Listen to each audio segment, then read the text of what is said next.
Hi, this is Beverly Wright. I've got some stories to tell you. Truthful stories, there's a concept. I've been investigated, and I know it's part of the political games to cause wreck and ruin to others so that you can achieve your own private agendas. But as I've said 100 times before, I have no agenda except to do what's right for the people here in our district. I have no agenda. I'm not going to lie to anyone, and I'm not playing game. I've been very candid and open with the fact that I am disabled. That's what happens when you break your neck. Now, if you watch any of my videos, you will always see that I am sitting down. I'm not running around. I'm not sprinting. I'm not doing jumping jacks. I sit. There's a reason for that. And unless I am going to be absolutely clear with the people who are out there as to what makes me different, I'm going to have to tell you things that are protected by HIPAA. So here we go. Call it a bearing of the soul. You see, a few years back, 16 years ago, I got married. Pretty good thing. Day before Valentine's Day, the 13th of February. On the 14th, there was a truck wreck. My husband, Ray, decided to deliberately turn the vehicle and put us off into a snowbank to crash it to be funny. And when he did that, he lost control at the highest point of the cliff. We shot off that cliff, and it literally hit the embankment of snow, shot in the air, flew, flipped upside down, smashed. It smashed a boulder. I threw my arm over my head. I saw the boulder coming. I grabbed my spouse. I pulled him across my lap, and I braced. We rolled 7.5 times down that cliff. I broke my neck. I caused damage to my head. When we stopped, we smashed against 4 trees and took one of them out. And we got out of that wreck, and we were safe. We didn't know for 9 months that my neck was broken. All we knew is that I wasn't right, and I had tried many different times to get help from the doctor, and that didn't happen. They wouldn't listen to me. They'd run tests, but they wouldn't figure it out. It was actually a chiropractic office that did a massive MRI that found my neck problem.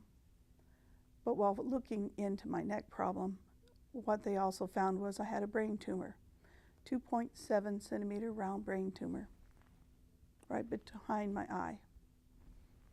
I have this incision that runs this far around the side of my head. They removed the tumor.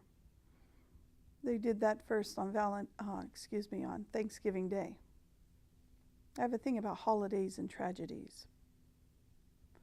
Well, they took it out, and they told me they had to remove my brain tumor and make sure I lived through that before they would work on my neck. There's no point to repairing my neck if I'm not going to live through a brain surgery. So I went through the brain surgery. They removed a section of my brain.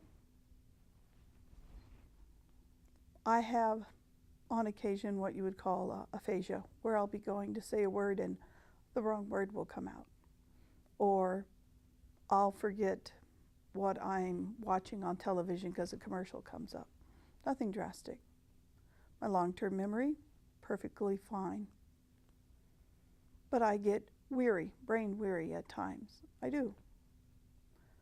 And when they did my neck surgery on Valentine's again, just 1 year to the day of my wreck, I had OHSU do my surgery. I had Blue Cross Blue Shield. I was fully covered because of the wreck. I had the best neurosurgeon, Dr. Johnny Delashaw, who was my neurosurgeon. However, he let a student doctor, because it's a hospital that teaches, do my surgery. That student doctor, he made a mistake. And when he pressed down hard, he broke the cadaver bone that was going to fuse my neck, and he crushed my spinal cord. Most people don't live through that. It was a very frightening time. It was a horrible 1 year period of time. when I came out of the surgery, I was a full quadriplegic. And what I did feel was screaming pain. I was very curled up. It took years. And you know what I got back? My thumb. I got my thumb. I could do this. And I did that. And they first said, why don't you wiggle your thumb for 15 minutes a day? Just there, and one will go just a little off the deep end. 15 minutes watching your thumb is horrible. It's an awful thing. So my young daughters, my youngest having just turned 12, they brought me PlayStation games and video games, and I would put them in my hands and I would work my fingers. Now, because I'm able to move and I'm able to do short distance walking, it's very gauged. The shoes that I wear matter. The distance matters. The weather involved with it matters. I do so many things to compensate for my disabilities so people will feel comfortable around me. I want them to be at ease in my presence. I can't escape my crushed spinal cord. I can't escape the fact that the brain surgery gave me seizures. I can't escape that. But I need to ask you seriously, as hard as all of that was, is it fair that I should just sit back and rot quietly in my house? I have accepted benefits through the federal government, through Social Security disability. And I've needed those benefits. And I qualify for those benefits. And those are appropriately given. I didn't steal or rob or anything else. A broken neck like what I've got, my crushed spinal cord, my neuropathy in my body. And mind you, with all of this, I'm not taking pain medication. I'm not asking for extra help. But I'm not married. My husband said, though mind you, the wreck was entirely his fault, and OHSU crushed my cord. He said, I don't want to be married to a disabled person, and divorced me. I didn't ask for that. I didn't ask for any of it. It took away what I'd been doing prior, selling my pumpkin eater, trying to build a business, taking care of my daughter. It spun my whole life in a tailspin by one wreck, one moment, lucky to be alive at all. And in that gratitude I have for living, I want to give back to the community. And I don't think I'm wrong in that. I am intelligent. And I have a different perspective, a perspective of having been under these programs, and I know exactly what works and what does not work, how people treat you when you're in a wheelchair with contempt, or they talk past you to other people. I understand all of that. It's frustrating. I'm not incompetent. So let's be clear about something. My neck is never going to change, except to weaken. And my brain surgery, I've changed my diet, I've changed my food, I've changed medications, the way I sleep, what I do, what I avoid. I do everything in my power to keep myself into a position that I don't provoke a seizure. You know, they may hit when they decide, but as long as you don't provoke a seizure, you're fine. When it comes to seizure, there's a law. After you have a seizure, you do not drive for 6 months. So I don't. If it's been 6 months, I'm allowed to drive. So, well, an automatic, I most definitely couldn't drive a bus or a truck or a stick shift or any of those other items, but I can drive an automatic vehicle. But it's based on if I feel well, if it's local. So it's not a lot in the way of driving that I do. And I do that because I don't want to put me or anyone else at risk. So let's be clear. All of this is the reason behind me wanting to run for office. All of this is why I try to help everyone that I can, because I understand. And I have donated a lot of time. And I've donated it because people don't want to hire someone with my disabilities. They don't want to. And I understand that. The other piece is my hands. I have this and I have this. I don't have the other three like everyone else does. I don't feel them.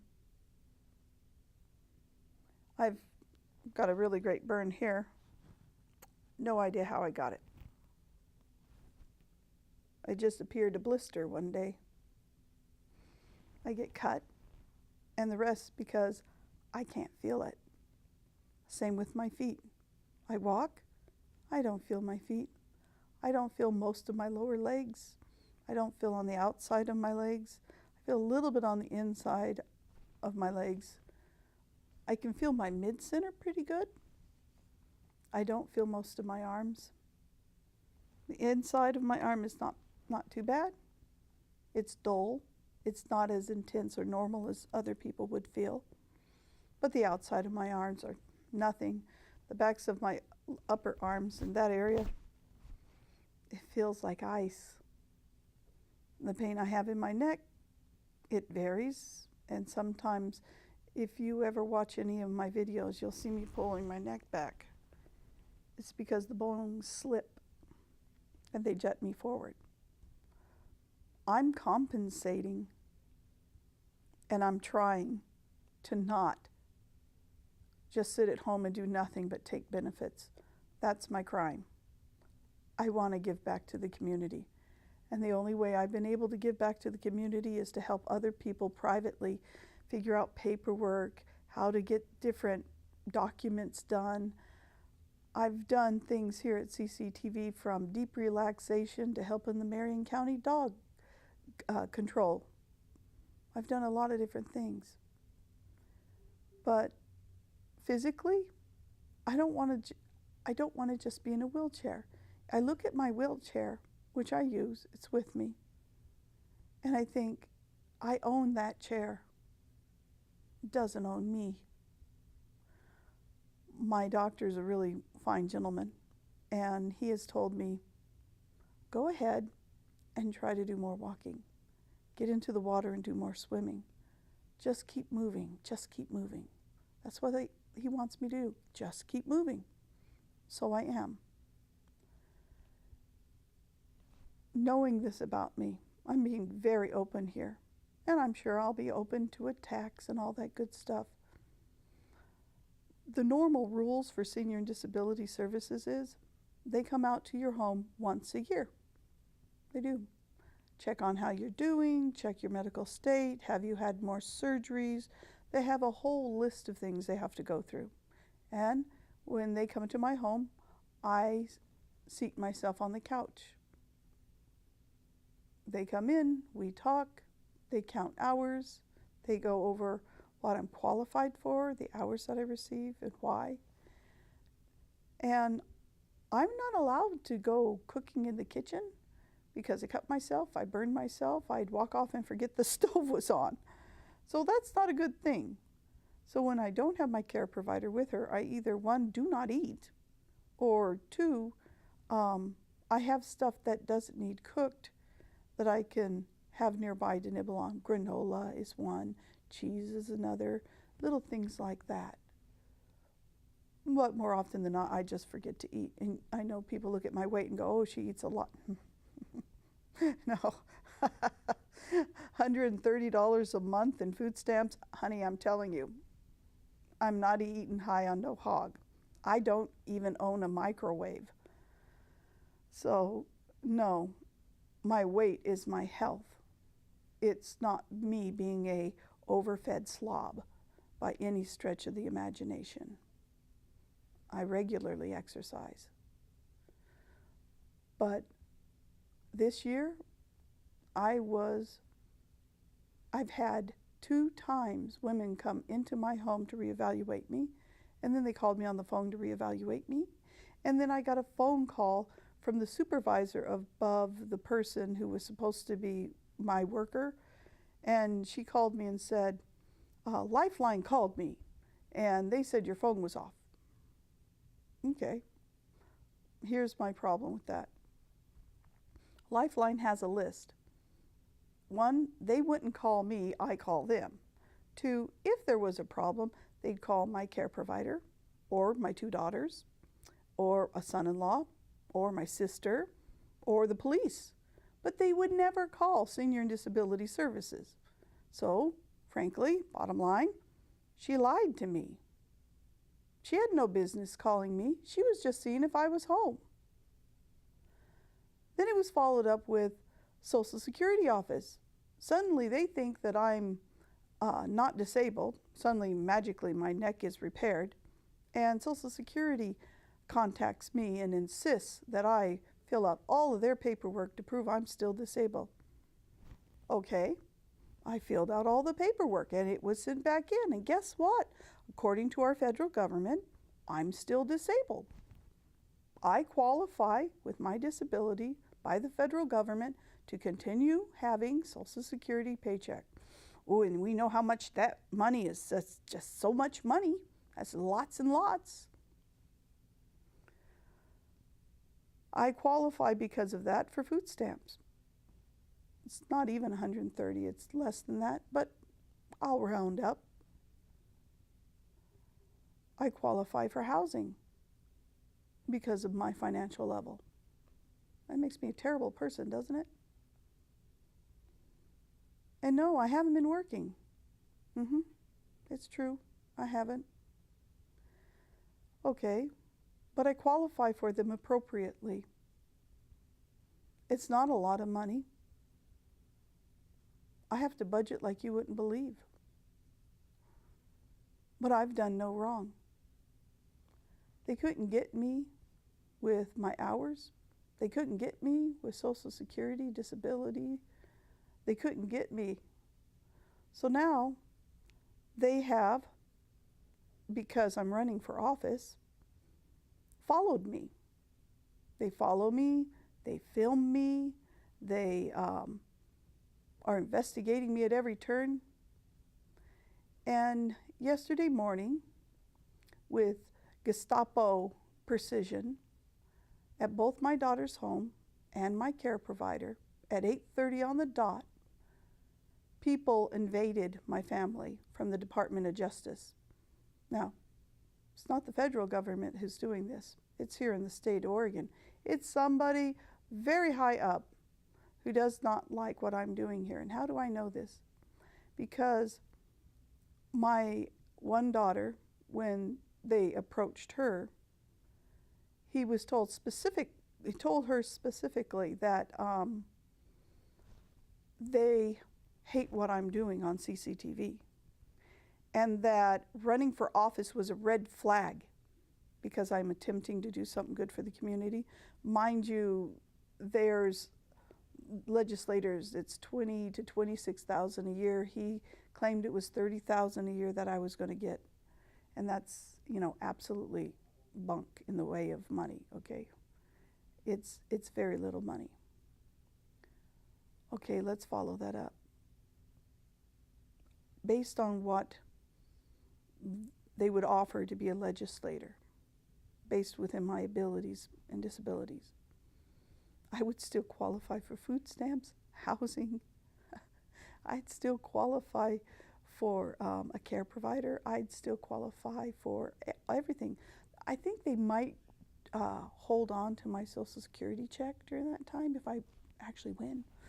It's not a whole lot to worry or garnish about. But instead of letting me run for office, which I thought wasn't a crime, they attacked my family. They sent an investigator all around to every one of my family members' home. Now, one of my son-in-laws happens to be African American. My daughter's Cherokee, like her mother. So they sent a white man and a black woman in there, had it all pre-laid out. They separated my son-in-law from his wife, who's disabled. She was in a different car accident. She has a brain injury. She cannot read and write like other people. She is not able to sign for herself. Somebody else has to for her cognitive ability. They attacked her. They stomped all over her civil rights. They stomped on my son-in-law's civil rights. They threatened him with prison time. You know, they have children. They're being threatened with prison time, saying that was absolute fraud. They attacked my care provider, saying that she's not turning in the hours. It's all fraud. There's nothing wrong with me. And yet they themselves had me inspected by Social Security. They had themselves had me inspected by Senior Disability Service Office, but the Department of Justice seems to know better. And their red flag is I filed to run for office. That's it. That's the whole billywhack. So the fact that I would venture to do this or be someone who's disabled and attempt to work, that means that I obviously am suddenly no longer disabled, that I've never been disabled, and every hour that my care provider has given is fraud. So haul us all to prison for extravagant fraud and throw away the key. Arrest my son-in-law, my daughter, take away their children, arrest my other daughter, you know, let's arrest my care provider. Let's do all that because I'm running for an office that pays no more than $26,000 a year, and that's prior to taxes. This is absolutely outrageous.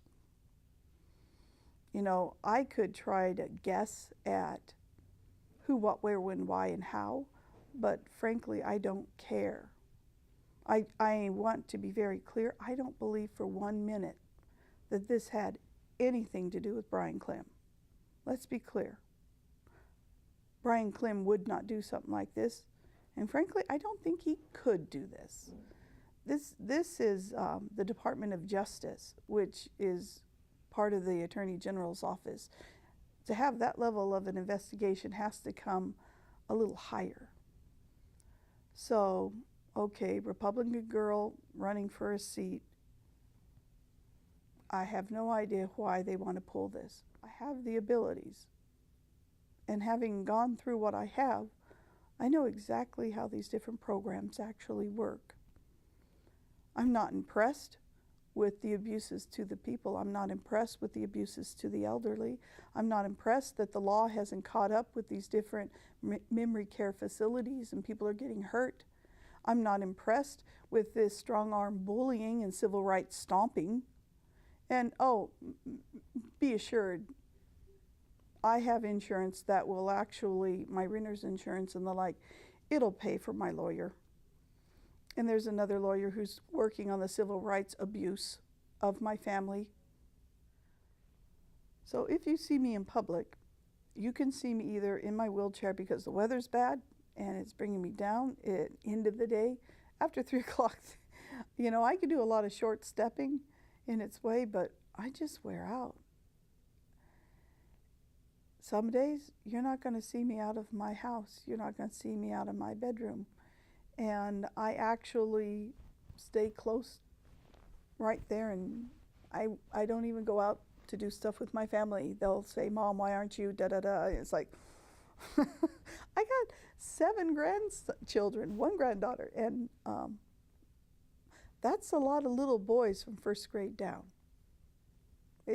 or 2nd grade down now. So it's a lot. I don't want my grandchildren to remember me as someone who was strictly strapped in a chair. And I am doing what my doctor required of me, getting up and walking. He wants me to get back into the pool, but I can't afford to go to the Y, you know. I am disabled. And all the HIPAA laws in the world will tell me I don't have to expose what it is. But frankly, when people start running their mouths and jumping to conclusions that the fact that someone with a disability would try to be employed, try to get back to the community, you know, it's really great. You know, if I was married, my husband would do all of the stuff that my care provider does. I'm not married. Any offers? No, I'm kidding. Trust me, I'm kidding. Joke, joke. But if I was married, my husband would handle the cooking, the cleaning, the I'm not allowed to pull things out of a washing machine. I'm not allowed to cook. I'm not allowed to vacuum. I don't make that kind of a wife. So, yeah, not too many offers in that department. But without a spouse, I need the help. And, you know, I suppose the other option is to take away my care provider, which is less than $2,000 a month, and have the state pay $6,000 and put me in a facility where I live and I don't pay rent and somebody else takes care of me. I could live in one of those memory care facilities and have you pay $6,000. I wonder if that would be considered fraud. You see what I mean? Keeping me at home, having a care provider who gets less than $2,000 a month to take care of me and put in all these hours costs $4,000 less than putting me into a care facility. But these are the options. I cannot do those maintenance things. She helps me with bathing. How many people want to deal with that? That's embarrassing. And I shouldn't have to explain this. But the care that I receive is limited even. I didn't fraud anybody. But this is where they went. Their red flag is, I'm running for office, which leaps to the conclusion I'm not disabled, which leaps to the conclusion that I'm stealing funds of a care provider that I don't qualify because I'm running for office, which leaps to the conclusion that they need to haul everybody related to me and connected to me to prison for fraud, and that's how they want to threaten them so that they'll get scared and lie to give them what they want. My family loves me. They've seen my seizures. They've watched me live when no one else gave me a chance. Oh, I've been told she's dying now, to she's dying soon, to, you know, I won't make it to 50. I'm 50 now. It's that will and that spirit that keeps me going, because I want to be there for my family. I wanted to make sure my daughters got raised, and I'm pretty keen on watching my grandkids grow up. Disabilities does not mean by any stretch of the imagination that you have nothing to give society. It doesn't mean that you're an imbecile. What it means is you're trying. And I would think I would get a pat on the back for at least trying to become employed in a position I could physically handle with information that I've groomed and learned from over the years. I have learned so much about these programs. And you know, I would think that would matter. I've lived these programs. I know how people come in. Some workers are just amazing ladies and some really nice gentlemen. They get in there, they're professional, they do their job, and you feel, way, yay, upbeat. It's a good personal connection that happens there. Very professional. That professionalism is something I'd like to respect and honor. There is also the other side of that coin where people literally get angry, rude, condescending, belittling. They'll hang up on you, they don't want to talk to you, or they send you deliberately in the wrong direction for information. They do all of those things. They belittle the needs of the elderly and the disabled, and I've had it actually done to me. I've had it actually happen to neighbors and friends and family members. And they want to say, oh no, that didn't happen. Oh yeah, it happens. It's because there's a human on the other side of that phone. There's a human in that office over there. And they've heard everything, and sometimes they get jaded or they're having an off day. But those issues are things that can be dealt with because they're that interpersonal skill that's occurring. Those things can be trained and taught. There are techniques, but my favorite technique they should have is more people at Senior and Disability Service Office who's actually capable of spreading out the caseloads. This year alone, I've had 5 different people claim to be my worker. Every time I call, it's a different worker I have. I do not have the same worker. Before it was once every couple of years, 5 times 1 year. The caseloads are overbearing on them, and they're about to jump up even further. Well, that kind of panic will make anyone a little jaded and grumpy. It's too much. So they have to strip it down to not doing anything at all, except just the basic paperwork. They don't want to help. They're just trying to shovel paperwork, and they're not dealing. They've taken the human out of these resources, and that's not okay.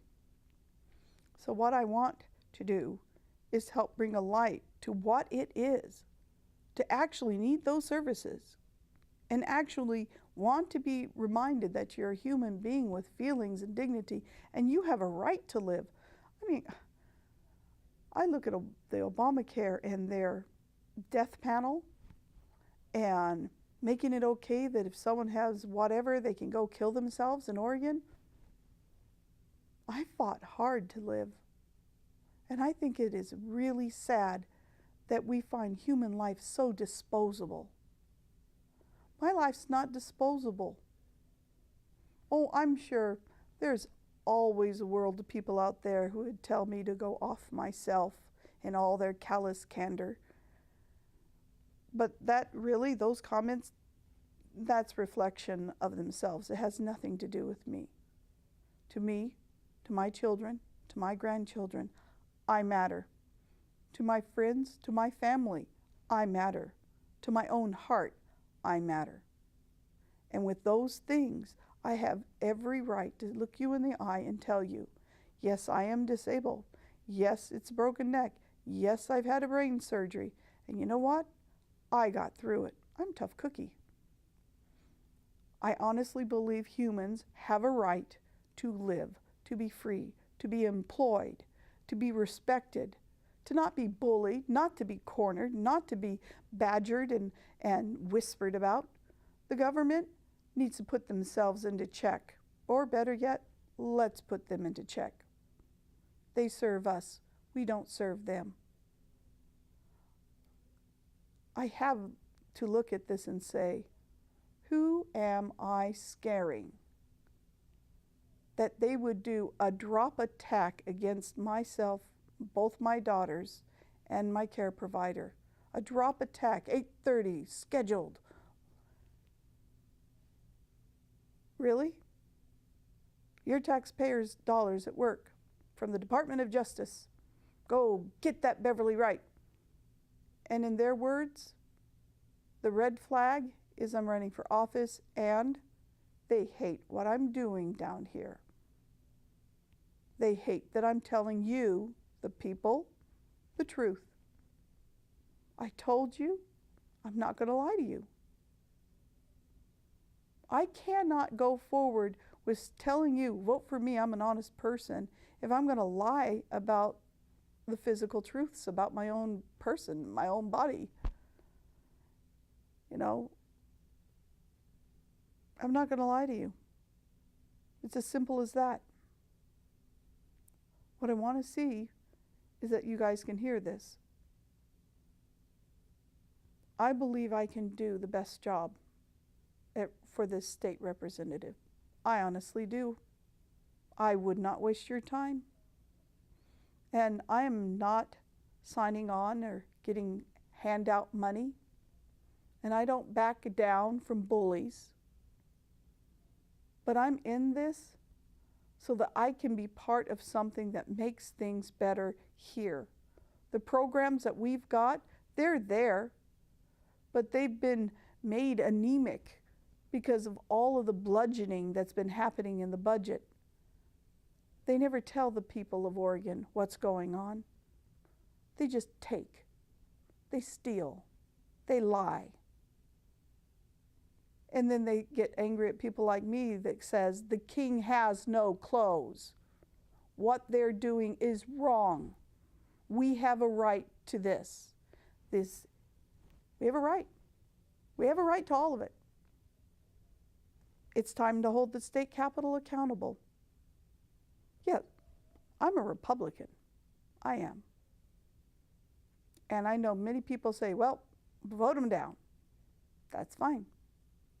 Are you voting down a classification? Or are you voting down a person who's going to get in there, roll up her sleeves, and really work to see to it that senior disability is not ripped off, that they get their funding, that the people are taken care of, that the schools are going to be held accountable for actually teaching our children? Oh, I will be a battle cry girl. I will not let up. You want someone who means it? Who I have a reason. It's my friends, my family, my community, my town, my state. I'm offended that they do all this. I wish I knew what else I could do or say that would help the situation. Oh, there will be a lawsuit. A couple of them. I have a right to my civil rights, as does my family, as does my care provider. I will not back down. I'll do what's right. I hope my words have inspired you. I really respect life. Life matters to me. Every one of us has a voice, and I want that voice heard.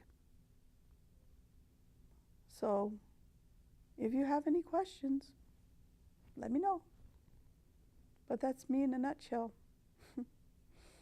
So, it's been a long one. I'm still alive and obviously kicking. And I plan on staying that way. So thank you very, very much for your time. And here's to the truth, okay? I'll see you soon.